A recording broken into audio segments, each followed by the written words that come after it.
વિદ્યાર્થી મિત્રો, જય મામાદેવ. તન્ના એજ્યુકેશનલ કેમ્પસ ગોંડલથી હું લીશા ઝાલાવાડિયા, ધોરણ 9 વિજ્ઞાન વિષય શિક્ષક.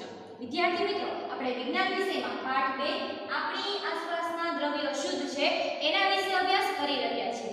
અગાઉના લેક્ચર્સમાં આપણે મિશ્રણના ઘટકોનું અલગીકરણ એ ટોપિક ઉપર વાત કરી રહ્યા હતા. તો કે મિશ્રણ કોને કહેવાય? તો કે બે કે તેથી વધારે પદાર્થો છે, બરોબર, એનાથી બનેલું હોય મિશ્રણ. અને આપણે એ મિશ્રણ છે, બરોબર છે, તો આપણે આસપાસ નજર કરીએ તો મોસ્ટ ઓફ પદાર્થો છે એ શું છે? તો કે મિશ્રણ છે. હવે તો કે આ મિશ્ર મિક્સ થયેલા પદાર્થ છે, બરોબર, એમાંથી જે ઘટક કણો મિક્સ થયા છે એને અલગીકરણ કરવું હોય તો, એને અલગ પાડવું હોય તો કે એને અલગ પાડવા માટે અલગ અલગ પદ્ધતિઓ છે. તો હવે આ પદ્ધતિઓ કઈ કઈ છે? પહેલા તો એ વિચાર આવે કે શું બધા આ પ્રકારના મિશ્રણ છે એને અલગ પાડવા માટે કોઈ એક જ પદ્ધતિ છે? તો કે ના, જે પદાર્થો જે મિક્સ થયા છે મિશ્રણની અંદર જે ઘટકો છે એ ઘટકોના ગુણધર્મોને આધારે અલગીકરણની પદ્ધતિઓ છે એ ઉપયોગી બને છે. જેમ કે આપણે પાણીમાંથી પાણી અને મીઠું અલગ કરવું, મીઠાનું દ્રાવણ બનાવ્યું, બરાબર, આપણે પાણીની અંદર એમાંથી આપણે પાણી અને મીઠું અલગ કરવું છે તો શું કરશો આપણે? તો કે બાષ્પીભવનની પદ્ધતિ. આવી અલગ અલગ પદ્ધતિ. પછી તો કે મલાઈમાંથી માખણ મેળવવા માટે આપણે તો કે સેન્ટ્રીફ્યુગેશનની પદ્ધતિ. આવી અલગ અલગ પદ્ધતિઓ દ્વારા અલગ અલગ પદાર્થો છે એને આપણે સેપરેટ કરી શકીએ, અલગ કરી શકીએ છીએ. હવે વાત થઈ 7મો પોઈન્ટ છે, હવામાંથી વિવિધ વાયુઓને કેવી રીતે મેળવી શકાય છે. આપણે એમ કહીએ છીએ કે ભાઈ હવામાં 21% ઓક્સિજન છે, 78% નાઇટ્રોજન છે, આ બધા વાયુઓ છે, બરાબર, 0.03% છે કાર્બન ડાયોક્સાઇડ છે. આપને ખબર કેમ પડે છે કે આ હવા છે એ મિશ્રણ છે, બરાબર છે, એની અંદર આ વાયુઓ છે એનું પ્રમાણ આટલા ટકા કેવી રીતે છે એ ખબર કેમ પડે? આ વાયુનું અલગીકરણ માટેની પદ્ધતિ કઈ કઈ છે તો એના વિશે આપણે અભ્યાસ કરવાનો છે. શું છે પોઈન્ટ? તો કે હવામાંથી વિવિધ વાયુઓને કેવી રીતે મેળવી શકાય? તો કે એના માટે હવા છે એ શું છે? પહેલા તમને ખ્યાલ જ છે, હવા છે એ એક કરતાં વધુ વાયુઓનું શું છે? તો કે સમાન મિશ્રણ છે.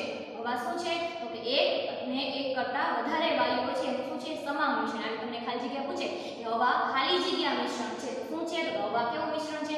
સમાન મિશ્રણ છે.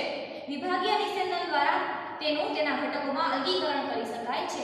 વિભાગીય જે નિસ્યંદનની પદ્ધતિ છે, આપણે અગાઉ વાત કરી ગયા વિભાગીય નિસ્યંદનની પદ્ધતિ. નિસ્યંદન અને વિભાગીય નિસ્યંદન બંને વિશે આપણે વાત કરી ગયા. તો આ વિભાગીય નિસ્યંદનની જે પદ્ધતિ છે એના વડે હવા છે એની અંદરના અલગ અલગ જે વાયુઓ મિક્સ થયેલા છે એને આપણે અલગ પાડી શકીએ છીએ. ક્રમદર્શી આલેખ છે, તમને આકૃતિમાં, તમને ટેક્સ્ટ બુકમાં આકૃતિ અંદર આખો આલેખ આપેલો છે. શું કીધું છે એમાં? તો કે વિવિધ તબક્કા આપ્યા છે. હવા છે, પહેલા તો હવાનું તમારે શું કરવાનું? તમારે હવાના દબાણમાં વધારો કરવાનો છે અને તાપમાનમાં ઘટાડો. કોઈ પણ વાયુ છે તો તમે દબાણ વધારો કરો, તાપમાનમાં ઘટાડો કરો તો એ વાયુ છે કેમાં ફેરવાય? તો કે પ્રવાહી સ્વરૂપમાં ફેરવાય છે. આ પ્રવાહીકૃત હવા છે. હવા કેવી હતી? પહેલા કયા ફોર્મમાં હતી? તો કે ગેસિયસ ફોર્મમાં. હવે કયા ફોર્મમાં? તો કે લિક્વિડ ફોર્મમાં. કેવી રીતે ફેરવી આપણે એને લિક્વિડ ફોર્મમાં? તો કે આપણે શું કર્યું? હવાનું દબાણ વધાર્યું, કા પછી તાપમાનમાં શું કર્યું? તો કે ઘટાડો. આવી રીતે આપણે શું મળે? તો કે પ્રવાહીકૃત હવા મળે છે. આ હવાને શું કરીએ આપણે? તો કે આ જે વિભાગીય નિસ્યંદન છે આખી પદ્ધતિની અંદર આપણે વિભાગીય નિસ્યંદન ફ્લાસ્ક છે એની અંદર આપણે શું કરીએ? સ્તંભમાં ધીમે ધીમે એને ભરતા જઈએ છીએ. એટલે શું થશે? જેમ જેમ આવી રીતે હવા છે જે પ્રવાહીકૃત હવા છે જેમ જેમ ગરમ થશે એમ એની અંદર ઓગળેલા વાયુઓ, મિક્સ થયેલા વાયુઓ છે એ એના ઉત્કલન બિંદુના તાપમાનને આધારે એવી રીતે અલગ અલગ છે સેપરેટ તમને જોવા મળે છે. વિભાગીય નિસ્યંદન પદ્ધતિની મદદથી આપણે વાયુઓ છે, હવામાં જ રહેલા છે અલગ અલગ વાયુઓ છે, બરોબર, એને આપણે શોધી શકીએ છીએ. એની માત્રા છે એ આપણે શોધી શકીએ છીએ. જો આપણે હવામાંથી ઓક્સિજન વાયુ મેળવવા માંગતા હોઈએ તો હવામાં હાજર રહેલા તમામ વાયુઓને આપણે અલગ અલગ કરવા પડે. હવામાં જો ઓક્સિજન મેળવવા આપણે ઓક્સિજન જોતો હોય તો શું કરવું પડે? બધા વાયુઓને અલગ કરવા પડે. અને તાપમાનમાં ઘટાડાથી હવાને ઠંડી પાડીને તેને પ્રવાહીકૃત સ્વરૂપમાં મેળવવામાં આવે છે. શું કરીએ આપણે? તો કે તાપમાન છે, બરોબર, એમાં શું કરી દઈએ? ઘટાડો. તાપમાનમાં ઘટાડો કરીને આપણે શું કરી દઈએ? એને લિક્વિડ ફોર્મમાં છે આપણે ફેરવી દઈએ છીએ. કા આપણે તાપમાનમાં ઘટાડો કરીએ, કા દબાણમાં શું કરીએ? વધારો. આ રીતે છે એ આપણે હવામાંથી પ્રવાહીકૃત હવામાં એને ફેરવીને વિભાગીય નિસ્યંદન દ્વારા આપણે આ જે હવામાં છે એમાંથી વિવિધ વાયુઓ છે એને મેળવી શકીએ છીએ. હવે આગળ વાત થઈ એના પછીનો ટોપિક 8મો. શું કીધું છે? અશુદ્ધ નમૂનામાંથી શુદ્ધ કોપર સલ્ફેટ આપણે કેવી રીતે મેળવી શકીએ? પ્રશ્ન શું છે? તો અશુદ્ધ નમૂનામાંથી શુદ્ધ કોપર સલ્ફેટ આપણે કેવી રીતે મેળવી શકીએ? આપને ખ્યાલ જ છે વિદ્યાર્થી મિત્રો કે કુદરતમાંથી જે અલગ અલગ ધાતુઓ છે, અલગ અલગ અધાતુઓ છે, આ બધી વસ્તુઓ મળે છે એ શુદ્ધ સ્વરૂપમાં મળતી નથી. કાંઈક ને કાંઈક એમાં અશુદ્ધિઓ છે, મિશ્રણ છે એ મિક્સ થયેલા હોય જ છે. જેમ કે પેટ્રોલિયમ છે, આપણે પેટ્રોલિયમ મળે છે, બરાબર, એની અંદર petrol, diesel, oil, crude oil બધી પ્રકારનું પેટ્રોલિયમ છે એ શું છે? તો કે મિશ્રણ છે. હવે એમાંથી બધી વસ્તુને શું કરવાનું? સેપરેટ, અલગ અલગ કરવામાં આવે છે. તો એવી જ રીતે આપણે અશુદ્ધ નમૂનો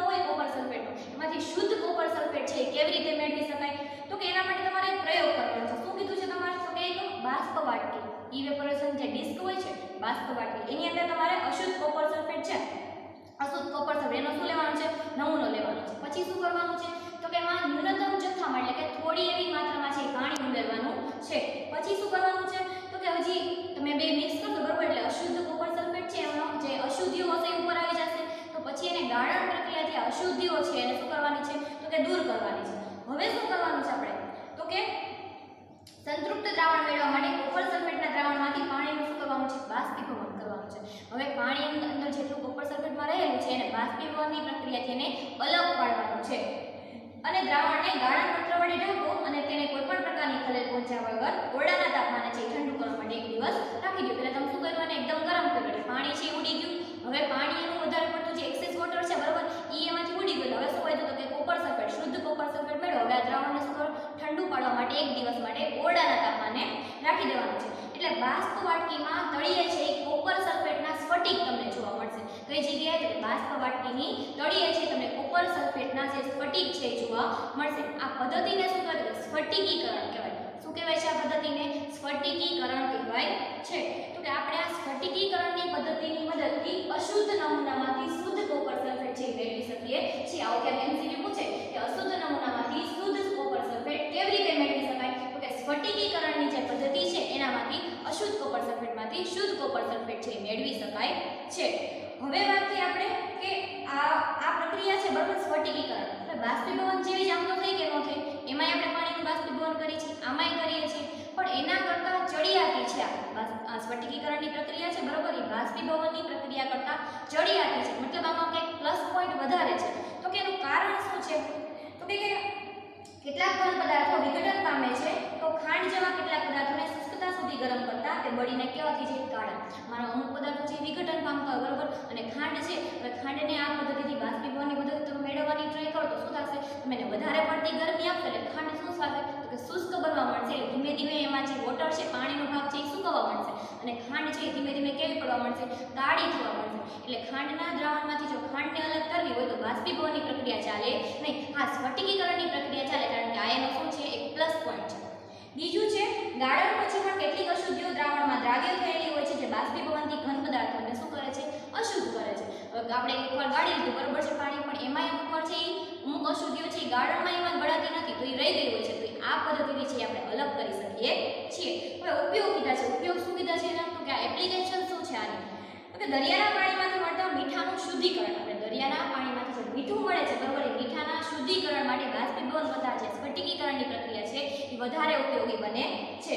ફટકડીના અશુદ્ધ નમૂનામાંથી શુદ્ધ નમૂનો જે શુદ્ધ ફટકડી છે એ આપણે આ રીતે મેળવી શકીએ છીએ. ફટકડીનો જે અશુદ્ધ નમૂનો હોય છે એનામાંથી શુદ્ધ ફટકડી મેળવી હોય તો આપણે આ સ્ફટિકીકરણની પ્રક્રિયાથી મેળવી શકીએ છીએ.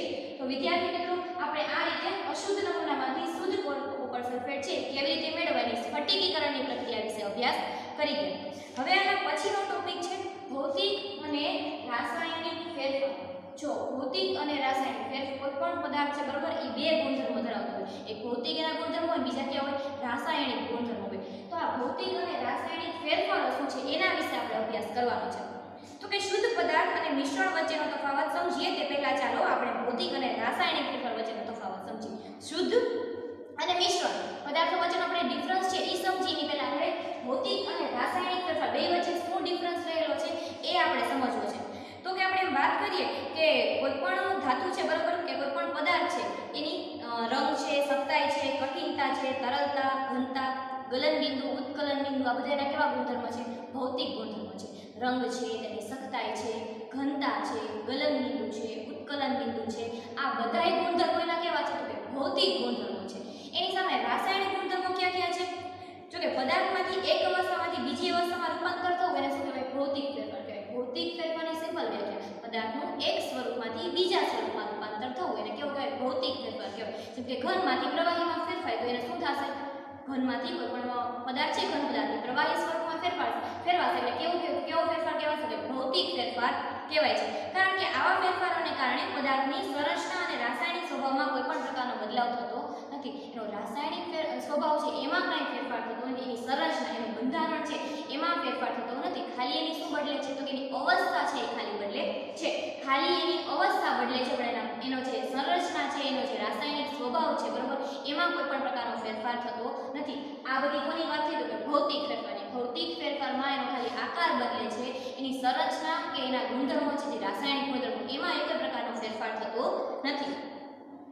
બરફ, પાણી અને પાણીની વરાળ દેખાવમાં કેવા છે? અલગ અલગ, છતાં એના ગુણધર્મો કેવા છે? સરખા. બરફ, પાણી અને પાણીની વરાળ, વરાળ કહીએ, ત્રણેયના ભૌતિક ગુણધર્મો કેવા છે? અલગ અલગ, ઘન, પ્રવાહી અને વાયુ. પણ એના જે રાસાયણિક ગુણધર્મો છે એ કેવા છે? એક સરખા છે. એની બંધારણ છે, એની સંરચના છે એક સરખી જ છે. એની સામે તમે તેલ અને આપણે પાણી લઈએ. તેલ અને પાણી એના ભૌતિક ગુણધર્મો કેવા છે? તો કે સરખા. બે લિક્વિડ ફોર્મ છે, બે પ્રવાહી સ્વરૂપમાં છે. પ્રવાહી સ્વરૂપમાં બને છે. એનો ભૌતિક ગુણધર્મો કેવો છે? બેનો સરખો, તેલ અને પાણી. પણ એના રાસાયણિક ગુણધર્મો છે અલગ અલગ છે. જેમ કે તેલ છે, બરોબર છે, એ આગ લગાડવાનું કામ કરે છે, જેની સામે પાણી છે આગ બુઝાવવાનું કામ કરે છે. આ એના કયા ગુણધર્મો છે? કે રાસાયણિક ગુણધર્મો છે. એના ભૌતિક ગુણધર્મો સરખા છે, બે પ્રવાહી સ્વરૂપે છે, પરંતુ એના રાસાયણિક ગુણધર્મો કેવા છે? અલગ અલગ છે. એક આગ લગાવવાનું કામ કરે છે, તો એક આગ શું કરે છે? બુઝાવવાનું કામ કરે છે. તો આ રીતે આટલો ફેરફાર છે ભૌતિક અને રાસાયણિક ફેરફાર. બેનું બંધારણ છે એ કેવા છે? અલગ અલગ. તેલ અને પાણીનું બંધારણ કેવું છે? સંરચના કેવી છે? અલગ અલગ. પણ એક ભૌતિક ગુણધર્મો છે એ બેના કેવા છે? સરખા. બે કેવા છે? પ્રવાહી સ્વરૂપમાં છે. આ પ્રક્રિયામાં એક પદાર્થ બીજા પદાર્થ સાથે પ્રક્રિયા કરી પોતાની રાસાયણિક સંરચનામાં બદલાવ લાવે છે. રાસાયણિક ફેરફારો દ્રવ્યના રાસાયણિક ગુણધર્મોમાં બદલાવ લાવે છે, જેને કારણે આપણે નવો પદાર્થ મેળવી શકીએ છીએ. હંમેશા રાસાયણિક ફેરફાર છે, બરોબર, એનાથી કોઈ એક નવો જ પદાર્થ ઉત્પન્ન થાય છે, જેના ગુણધર્મો જે મૂળભૂત પદાર્થ છે એને મળતા આવતા હોય, કાયના કરતા કેવા હોય? સાવ તદ્દન અલગ છે, નવા ગુણધર્મોવાળો પદાર્થ છે એ મળે છે. કઈ પ્રક્રિયાથી? તો કે રાસાયણિક ફેરફાર જ્યારે તમે કરો ત્યારે. ભૌતિક ફેરફાર કરો ત્યારે નવા ગુણધર્મો એમાં ઉત્પન્ન થતા નથી. જે મૂળભૂત પદાર્થના જે ગુણધર્મો હોય, જેમ કે બરફમાંથી પાણી થાય, બરોબર, તેનો ભૌતિક ફેરફાર થયો, તો એ પાણીના જે બરફના ગુણધર્મો છે એવા જ પાણીના ગુણધર્મો હશે, કારણ કે એના આપણે સંરચના છે એમાં કોઈ પણ પ્રકારનો ફેરફાર થતો નથી. પરંતુ રાસાયણિક પ્રક્રિયાના અંતે કોઈ પદાર્થ ઉત્પન્ન થાય છે તો એના જે સંરચના છે, બરોબર, એમાં ફેરફાર થાય છે, જેના લીધે કોઈ એક નવો પદાર્થ અથવા તો એના કરતા એના જેવો સિમિલર કોઈ પણ પદાર્થ છે ઉત્પન્ન થાય છે. હવે વાત થઈ આપણે આ ભૌતિક અને રાસાયણિક ફેરફારની વાત. હવે આપણે વાત કરવાની છે શુદ્ધ પદાર્થના પ્રકાર કયા કયા છે. આપણે એમ વાત કરી હતી કે કુદરતમાંથી બધા પદાર્થો મળે છે, બરોબર છે, એ કંઈક મિશ્રણ હોય છે. આપણી આસપાસના આપણે પદાર્થો જોઈએ તો કેવા છે? તો મિશ્રણ છે. તો કે શુદ્ધ પદાર્થ ક્યાં છે? શુદ્ધ પદાર્થ હોય એના પ્રકાર કેટલા છે? તો કે શુદ્ધ પદાર્થ છે એના બે પ્રકાર છે, તત્વ અને સંયોજન. શુદ્ધ પદાર્થ છે એના કેટલા પ્રકાર છે? તો કે બે, તત્વ અને સંયોજન. તો પહેલા આપણે તત્વ વિશે વાત કરીશું કે તત્વ શું છે. તો કે રોબર્ટ બોયલે પહેલા વૈજ્ઞાનિક હતા જેમણે 1661 માં તત્વ શબ્દનો ઉપયોગ કર્યો. કોને કર્યો હતો? તો રોબર્ટ બોyle. રોબર્ટ બોયલે 1661 માં સૌપ્રથમ એવા પહેલા વૈજ્ઞાનિક હતા જેને તત્વ શબ્દનો ઉપયોગ કર્યો હતો. પહેલા ફ્રેન્ચ રાસાયણિક વિજ્ઞાની એટોર્ની લોરેન્ટ લેવોઇઝર એ સૌપ્રથમ વખત તત્વની પ્રાયોગિક રીતે ઉપયોગિતા હોય તેવી વ્યાખ્યા આપી. સૌપ્રથમ જો તત્વ શબ્દનો ઉપયોગ કોને કર્યો હતો? તો કે રોબર્ટ બોyle. પરંતુ વ્યાખ્યા કોને આપી? તો કે એટોર્ની લોરેન્ટ લેવોઇઝર છે એને સૌપ્રથમ વખત છે એની વ્યાખ્યા આપી. વ્યાખ્યામાં એને શું કીધું? તો કે જેને રાસાયણિક પ્રક્રિયા દ્વારા સરળતાથી વિભાજિત નથી કરી શકાતા. જેને રાસાયણિક પ્રક્રિયા દ્વારા સરળતાથી વિભાજિત નથી કરી શકાતા તેને શું કહેવાય? તત્વો. તત્વની આવી એક વ્યાખ્યા બનશે કે જેને રાસાયણિક ફેરફારથી સરળતાથી વિભાજિત કરી શકાતા નથી તેને શું કહેવાય? તત્વ કહેવાય છે. તત્વોને સામાન્ય રીતે ધાતુઓ અને અધાતુઓ અને અર્ધધાતુઓમાં વર્ગીકૃત કરી શકાય છે. તત્વ છે ને સામાન્ય રીતે ધાતુઓ, અધાતુ અને અર્ધધાતુમાં વર્ગીકૃત છે કરી શકાય છે. એના અમુક ગુણધર્મ, ધાતુના આપણે ગુણધર્મો લઈએ અમુક. ધાતુ કેવી છે? તો કે ચળકાટ ધરાવે છે. ધાતુ કેવી છે? તો કે ચળકાટ ધરાવે છે. ચાંદી જેવો ચળકતો સફેદ અને સોના જેવો સોનેરી રંગ છે. ધાતુનો રંગ કેવો છે? ચાંદી જેવો ચળકતો અને પછી સોના જેવો સોનેરી રંગ છે ધાતુનો હોય છે. પછી ધાતુ છે, બરોબર, એને ટીપીને એમાં તમે પતરા છે એ બનાવી શકો છો. ઉષ્મા અને વિદ્યુતના કેવા છે? સુવાહક. ધાતુ છે કેવી છે? તો કે ઉષ્મા અને વિદ્યુતની કેવી છે? સુવાહક છે.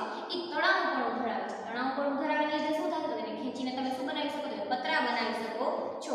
ટીપાઉપણું ધરાવે છે અને તે રણકાર ઉત્પન્ન કરે છે. તમે ધાતુની કોઈ પણ વસ્તુ છે એ ભટકાશે એટલે કેવો રણકાર છે એ ઉત્પન્ન કરે છે. આ બધા ગુણધર્મો કોના થયા? ધાતુના. ક્યાં? તો કે ચળકાટ ધરાવે છે, ચાંદી જેવો ચળકતો અને સોના જેવો સોનેરી રંગ ધરાવે છે, ઉષ્મા અને વિદ્યુતના સુવાહક છે, તે તણાવપણું ધરાવે છે એટલે ખેંચીને તમે તાર બનાવી શકો, અને ટીપાઉપણું ધરાવે છે તમે ખેંચીને એના પતરા છે તમે બનાવી શકો છો, અને તે અથડાતા શું ઉત્પન્ન કરે છે? તો રણકાર ઉત્પન્ન કરે છે. આ બધા કોના ઉદાહરણથી? તો કે ધાતુના.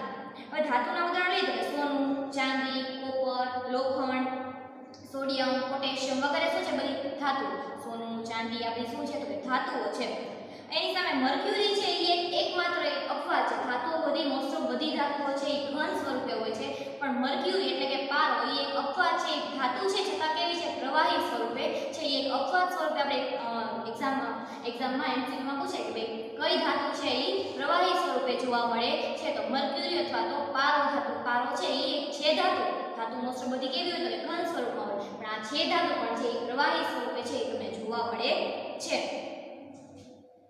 અધાતુના ગુણધર્મો લઈએ આપણે તો તે વિવિધ રંગો ધરાવે છે ધાતુ કેવા હોય તો વિવિધ રંગો ધરાવે ઉષ્મા અને વિદ્યુતના કેવા છે અવાહક છે અને ત્રીજું અવાહક અથવા તો મંદવાહક છે અને ત્રીજું કે તેઓ ચળકાટ તણાવપણું અને ટીપાવપણું જેવા ગુણધર્મો ધરાવતા નથી જે ગુણધર્મો ધાતુ ધરાવે છે ચળકાટ છે તણાવપણું છે ટીપાવપણું છે આ બધા ગુણધર્મો જે ધાતુ ધરાવે છે એ છે અધાતુ છે એ ધરાવતી નથી hydrogen oxygen iodine carbon bromine chlorine hydrogen oxygen iodine carbon bromine chlorine આ બધા શું છે તો કે આ બધા અધાતુના ઉદાહરણ છે વિદ્યાર્થી મિત્રો આપણે ધાતુ અને અધાતુ વિશે વાત કરી ગયા હવે કુદરતમાંથી અમુક તત્વો એવા મળે છે કે જેના ગુણધર્મો સંપૂર્ણપણે ધાતુ જેવા નથી અને સંપૂર્ણપણે અધાતુ જેવા પણ નથી તો આવા તત્વો છે એને શું કહેવાય તો એને અર્ધધાતુ નામ આપેલું છે અર્ધધાતુ છે બરોબર એના અમુક ગુણધર્મો કોના જેવા તો કે ધાતુ જેવા અમુક ગુણધર્મો કોના જેવા તો અધાતુ જેવા છે અને શું કહેવાય તો અર્ધધાતુ કહેવાય